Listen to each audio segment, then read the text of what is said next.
ಅದು breakfast meeting ಅಲ್ಲ, break meeting ಅದು. ಅಲ್ಲಿ ಏನು ನಡೆಯಲ್ಲ. ಅಲ್ಲಿ ಇಡ್ಲಿನೂ ಇಲ್ಲ, ದೋಸೆನೂ ಇಲ್ಲ, ಉಪ್ಪಿಟ್ಟು ಇಲ್ಲ, ಬರೀ ಜಗಳ ಬಿಟ್ಟರೆ ಏನೂ ಆಗಲ್ಲ. ಇಲ್ಲಿ ನೋಡಿ, ಅದು ಮುಖ್ಯಮಂತ್ರಿ ಪದವಿ ಬಿಡುವಂಥದ್ದು. ಸಿದ್ದರಾಮಯ್ಯ ರೆಡಿ ಇಲ್ಲ. ಇಲ್ಲಿ ಡಿ ಕೆ ಶಿವಕುಮಾರ್ ನನಗೆ 2.5 ವರ್ಷ ಅಂಥೇಳಿ ಮಾತಾಗಿದೆ ಅಂತ ಹೇಳ್ತಾ ಇದ್ದಾರೆ. ಡೈರೆಕ್ಟಾಗಿ ಹೇಳ್ತಾ ಇದ್ದಾರೆ, 6 ಜನದ ಮಧ್ಯೆ ಆಗಿದೆ ಅಂತಾನೆ ಡೈರೆಕ್ಟಾಗಿ ಹೇಳ್ತಾ ಇದ್ದಾರೆ. ಈಗ ಕೇಂದ್ರದ ನಾಯಕತ್ವ ಏನಾದರೂ ದಮ್ಮಿದ್ರೆ ಅವ್ರಿಗೆ, ಕೇಂದ್ರ ನಾಯಕರ ಶಕ್ತಿ ಇದ್ರೆ, ವೀಕ್ ಅಲ್ಲ ಅಂದರೆ ಅವ್ರು ಅನೌನ್ಸ್ ಮಾಡಬೇಕಾಯ್ತು. ಹೌದು, 2.5 ವರ್ಷ ಆಗಿತ್ತು, ನಾವು ಅದನ್ನು ತೀರ್ಮಾನ ಮಾಡ್ತೀರಿ ಅಂತ ಹೇಳ್ಬೇಕಾಯ್ತು. ಅದು ವೀಕ್ ಹೈಕಮಾಂಡ್. ನವೆಂಬರ್ ಅಲ್ಲ ರೀ, ಲಾಸ್ಟ್ ನವೆಂಬರ್ ಇಂದ ಈ ನವೆಂಬರ್ ವರೆಗೂ ಇದೇ ಡ್ರಾಮಾ. ಪಕ್ಕಾ ವೀಕು. ಅದಕ್ಕೆ ಓಡೋಗ್ಬಿಡ್ತಾರಲ್ಲ, ಸೋನಿಯಾ ಗಾಂಧಿನೂ ಫಾರಿನ್ಗೆ ಹೋಗ್ಬಿಟ್ರು, ರಾಹುಲ್ ಗಾಂಧಿನೂ ಫಾರಿನ್ಗೆ ಹೋಗ್ಬಿಟ್ರು. ಅವ್ರಿಗೆ ರೆಸ್ಪಾನ್ಸಿಬಿಲಿಟಿ ಇಲ್ಲ ರೀ. ಒಂದು ಫ್ಯಾಮಿಲಿಗೋಸ್ಕರ ಕಾಂಗ್ರೆಸ್ ಪಾರ್ಟಿ ಇದೆ, ಅದು ಬಿಟ್ಟರೆ ಏನೂ ಇಲ್ಲ. ಸುರ್ಜೇವಾಲಾ ಅಂತೂ ಪತ್ತೆ ಇಲ್ಲ. ಎಲೆಕ್ಷನ್ ಟೈಮಲ್ಲಿ ಬಂದು ಆಶ್ವಾಸನೆ ಕೊಟ್ಟಿದ್ದೆ ಭದ್ರ ಸರ್ಕಾರ, ಸುಭದ್ರ ಸರ್ಕಾರ ಅಂತ. ಯಾವುದಿದೆ ಸುಭದ್ರ ಸರ್ಕಾರ? ಒಂದು ವರ್ಷದಿಂದ ನೋ ಡೆವಲಪ್ಮೆಂಟ್, ಯಾವುದೇ ಡೆವಲಪ್ಮೆಂಟ್ ಇಲ್ಲ, ಏನೂ ಆಗ್ತಾ ಇಲ್ಲ. ಆ ರೀತಿ ಒಂದು ವಾತಾವರಣ ಇವತ್ತು ಕರ್ನಾಟಕದಲ್ಲಿದೆ. ಕರ್ನಾಟಕದ ಜನ ಇವತ್ತು ಹಳ್ಳ ಬಿದ್ದಿರೋ ರಸ್ತೆಗಳು, ಲಾ ಅಂಡ್ ಆರ್ಡರ್ ಪ್ರಾಬ್ಲಮ್ ಆಗಿರೋದು, ಜೈಲುಗಳಲ್ಲಿ ಬಾರ್ ನಡೀತಾ ಇದೆ, ಜೈಲುಗಳಲ್ಲಿ ವೈನ್ ತಯಾರು ಮಾಡ್ತಾರೆ ಅಂತ, ವೈನ್ ಫ್ಯಾಕ್ಟ್ರಿ ಔಟ್ ಇದೆ ಜೈಲುಗಳಲ್ಲಿ. ಇಷ್ಟೆಲ್ಲ ಇದ್ರು ಈ ಸರ್ಕಾರ ಕೇರ ಮಾಡಿದ್ರೆ ಇದೆ ಅಂತ ಹೇಳಿದ್ರೆ ಸತ್ತೋಗಿದೆ ಸರ್ಕಾರ. ಅದರಿಂದ ಇಲ್ಲಿ ಕೇಂದ್ರದ ಏನ್ ನಾಯಕರಿದ್ದಾರೆ ಕಾಂಗ್ರೆಸ್, ವೀಕ್ ಆಗಿರೋದ್ರಿಂದ ಇಲ್ಲಿ ಅಡ್ವಾಂಟೇಜ್ ತಗೋತಾ ಇದ್ದಾರೆ. ಡಿ ಕೆ ಶಿವಕುಮಾರ್ ಮತ್ತು ಸಿದ್ದರಾಮಯ್ಯ ಅಡ್ವಾಂಟೇಜ್ ತಗೊಂಡು ಸವಾರಿ ಮಾಡ್ತಾ ಇದ್ದಾರೆ, ಕೇಂದ್ರದ ನಾಯಕರ ಮೇಲೆ ಸವಾರಿ ಮಾಡ್ತಾ ಇದ್ದಾರೆ. ಅದರಿಂದ ರಾಜ್ಯದ ಕಾನೂನು ಸುವ್ಯವಸ್ಥೆ ಹದಗೆಟ್ಟಿದೆ, ಅಭಿವೃದ್ಧಿ ಹದಗೆಟ್ಟಿದೆ. ಇದು ಬ್ರೇಕ್ಫಾಸ್ಟ್ ಮೀಟಿಂಗ್, ಇದು ಬ್ರೇಕ್ ಆಗೋ ಮೀಟಿಂಗ್ ಅಂದ್ರೆ 100% ಬ್ರೇಕ್. ಇದು ಬ್ರೇಕ್ಫಾಸ್ಟ್ ಮೀಟಿಂಗ್ ಅಲ್ಲ, ಬ್ರೇಕ್ ಆಗೋ ಮೀಟಿಂಗ್. ಅದರಿಂದ ನಾವು ಇವತ್ತು ಸಮನ್ವಯ ಸಮಿತಿ ಸಭೆಯನ್ನು ಮಾಡ್ತಾ ಇದ್ದೀವಿ. ಸುಮಾರು ಹಲವಾರು ಅಜೆಂಡಾಗಳಿದೆ ರಾಜ್ಯ ಸರ್ಕಾರದ್ದು ವಿಚಾರವಾಗಿ.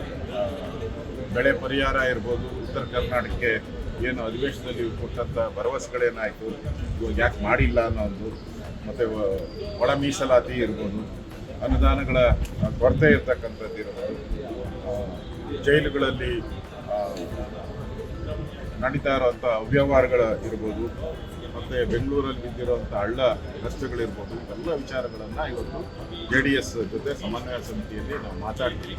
ಅವ್ರದ್ದು ಕೆಲವು ವಿಚಾರಗಳಿದೆ, ಅವೆಲ್ಲವನ್ನು ಒಟ್ಟಿಗೆ ಸೇರಿಸಿ ನಾವು JDS ಎರಡನ್ನೂ ಕೂಡ ವಿಧಾನಸಭಾ ಅಧಿವೇಶನದಲ್ಲಿ ಹೋರಾಟ ಮಾಡೋಕ್ಕೆ ಮಾಡ್ತಾ ಇದ್ದೀವಿ. ಕುಮಾರಸ್ವಾಮಿಯವರು ಕೂಡ ಬರ್ತಾ ಇದ್ದಾರೆ. ವಿಜಯೇಂದ್ರ ಅವರು ಫೋನಿನಲ್ಲಿ ಬರ್ತಾರೆ. ವಿಜಯೇಂದ್ರ ಮತ್ತು ಸುನೀಲ್ ಕುಮಾರ್ ಫೋನಲ್ಲಿ ಈ ಮೀಟಿಂಗ್ಗೆ ಇದು ಮಾಡ್ತಾರೆ. ಅವ್ರದ್ದು ಅವ್ರ ಫ್ಯಾಮಿಲಿ ಒಂದು ಮದುವೆ ಇರೋದ್ರಿಂದ ವಿಜಯೇಂದ್ರ ಅವರು 2 ದಿನ ಶಿವಮೊಗ್ಗದಲ್ಲಿ ಇರ್ತಾರೆ. ಈಗ ತಾನೇ ನನ್ನ ಜೊತೆ ಮಾತಾಡಿದ್ರು, ಯಾವ್ದಾವ್ದು ವಿಚಾರಗಳನ್ನು ಫಸ್ಟ್ ತೆಗೆದುಕೊಳ್ಬೇಕು ಅಂತ ಹೇಳಿದ್ದಾರೆ. ಅವರು ಕೂಡ ಕೆಲವು ಸಲಹೆ ಕೊಟ್ಟಿದ್ದಾರೆ ವಿಜಯೇಂದ್ರ ಅವರು. ಫಸ್ಟು ನಾವು ಉತ್ತರ ಕರ್ನಾಟಕದ ಬಗ್ಗೆನೇ ಫಸ್ಟೇನೆ ನಾವು ಪ್ರಾರಂಭ ಮಾಡಬೇಕು ಅಂತ ಈಗ ಫೋನ್ ಮಾಡಿ ಸಲಹೆಗಳನ್ನು ಕೊಟ್ಟಿದ್ದಾರೆ. ಡಿ ಕೆ ಶಿವಕುಮಾರ್ ಅವರು ಒದ್ದು ಕಿತ್ಕೊಳ್ತೀನಿ ಕಿತ್ಕೋಬೇಕು, ಅದೇ ಸ್ಥಿತಿ ನಿರ್ಮಾಣ ಆಗಿದೆ. ಅವ್ರ ಕೈಲಿ ಆ ಶಕ್ತಿ ಇಲ್ದಂಗೆ ಕಾಣಿಸ್ತಾ ಇದೆ. ಒತ್ತು ಕಿತ್ಕೊಂಡಂಗಿದ್ರೆ ಟೈಮ್ ಆಗೋಯ್ತಲ್ಲ, ಮೊನ್ನೆನೇ ಟೈಮ್ ಆಗೋಯ್ತು. 2.5 ವರ್ಷ ಮುಗೀತಲ್ಲ. ಒತ್ತು ಕಿತ್ಕೊಂಡಂಗಿದ್ರೆ 2 ವರ್ಷ ಕೇಳಬೇಕಾಯ್ತು. ಆಗ್ತಾ ಇಲ್ಲ. ಈಗ ದೇವರುಗಳ ಮೊರೆ ಹೋಗ್ತಾ ಇದ್ದಾರೆ. ಆಗ್ದಿರ ದೇವರುಗಳ ಮೊರೆ ಹೋಗ್ತಾ ಇದ್ದಾರೆ. MLAಗಳೆಲ್ಲ ಗ್ರೂಪ್ ಆಗಿ ಬೆಂಗಳೂರು ಸುತ್ತಮುತ್ತ ಇರೋ ರೆಸಾರ್ಟ್ಗಳೆಲ್ಲ ತುಂಬೋಗಿದೆ.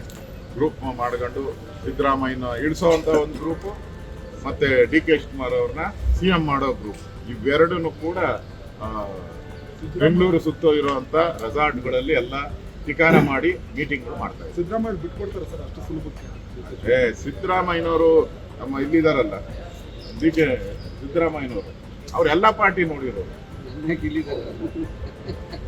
ಹಳೇ ಸ್ನೇಹಿತರು ಅವರು JDS ನೋಡಿದ್ದಾರೆ, ಬೇರೆ ಬೇರೆ ಪಾರ್ಟಿನೂ ನೋಡಿದ್ದಾರೆ, ಕಾಂಗ್ರೆಸ್ ನೋಡಿದ್ದಾರೆ. ಅವ್ರಿಗೆ ಅನುಭವ ಜಾಸ್ತಿ, ಓವರ್ ಅನುಭವ ಇರೋದ್ರಿಂದ, ಅಗಾಧವಾದ ಅನುಭವ ಇರೋದ್ರಿಂದ ಬಿಟ್ಕೊಡೋದು ಕಷ್ಟ.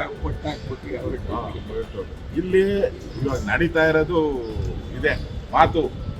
ಮಾತು ತಪ್ಪಿದ ಮಗ ಅಂತ ಒಬ್ಬರು ಹೊರಟಿದ್ದಾರೆ. ಇನ್ನೊಬ್ರು ನಾನು ಜನಕ್ಕೆ ಏನು ಮಾತು ಕೊಟ್ಟಿದ್ದೀನಿ ಆ ಪ್ರಕಾರ ಅಂತ ಟ್ವೀಟ್ ಮಾಡ್ತಾ ಇದ್ದಾರೆ. ಈ ಟ್ವೀಟ್ ವಾರ್ ನಡೀತಾ ಇದೆ. ಟ್ವೀಟ್ ಮಾಡೋದು, ಟ್ವೀಟ್ ನಂದಲ್ಲ ಅಂತ ಹೇಳೋದು. ಇದು ಕಾಂಗ್ರೆಸ್ಸಿನ ಚಾಳಿ ಮತ್ತು ಸಿದ್ದರಾಮಯ್ಯ ಡಿ ಕೆ ಶಿವಕುಮಾರ್ ಅವರ ಚಾಳಿ, ಇವರಿಬ್ಬರದು ಅದೇ ಚಾಳಿಯಲ್ಲಿ ಹೋಗ್ತಾ ಇದೆ.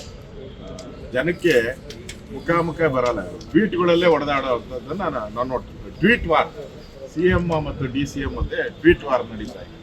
ಇದು ಇವತ್ತು ಬ್ರೇಕ್ಫಾಸ್ಟ್ ಮೀಟಿಂಗಲ್ಲಿ ಬ್ರೇಕ್ ಆದಮೇಲೆ ಡೆಲ್ಲಿಗೆ ಶಿಫ್ಟ್ ಆಗ್ತದೆ. ಈಗಾಗಲೇ ರಾಜಸ್ಥಾನ, ಮಧ್ಯಪ್ರದೇಶ ಇಲ್ಲೆಲ್ಲ ಆಗಿದೆ, ಘಟನೆಗಳು ಇದೆಲ್ಲ ಆಗಿದೆ. ಏನಾಗಿದೆ ಅಂತ ಕಾಂಗ್ರೆಸ್ ಅವರು ಗೊತ್ತಿದ್ದಾರೆ. ಅದರಿಂದ ನನಗನ್ಸುತ್ತೆ ಈ ಸರ್ಕಾರ ಜನ ವಿರೋಧಿಯಾಗಿ ಕಳೆದ 1 ವರ್ಷದಿಂದ ಏನು ಮಾಡ್ತಾನೆ ಇಲ್ಲ.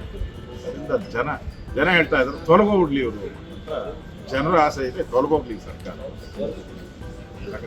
If you like this video ಬೇಗ ಲೈಕ್ ಮಾಡಿ, ಕಾಮೆಂಟ್ ಮಾಡಿ, ಶೇರ್ ಮಾಡಿ ಹಾಗೂ ಯೋಯೋ ಟಿವಿ ಕನ್ನಡವನ್ನು ಸಬ್ಸ್ಕ್ರೈಬ್ ಮಾಡಿ.